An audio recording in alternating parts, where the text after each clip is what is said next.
الله أكبر الله أكبر.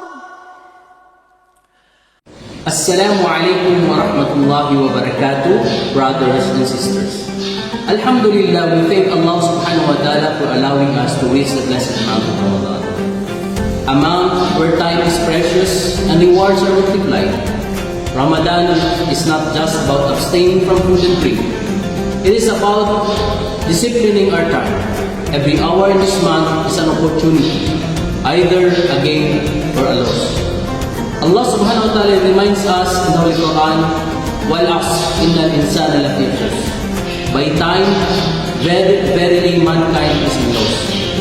The successful believers are the ones who invest their time wisely in prayer, reading the Holy Quran, dua, charity, and good character.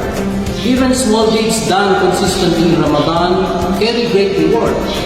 Let us reduce what distracts us and increase what draws us closer to Allah subhanahu wa ta'ala. Use your time to pray, to read and reflect the Holy Quran, to serve others, and to seek forgiveness, especially during iftar and the last third of the night. Wassalamu alaikum wa rahmatullahi wa barakatuh.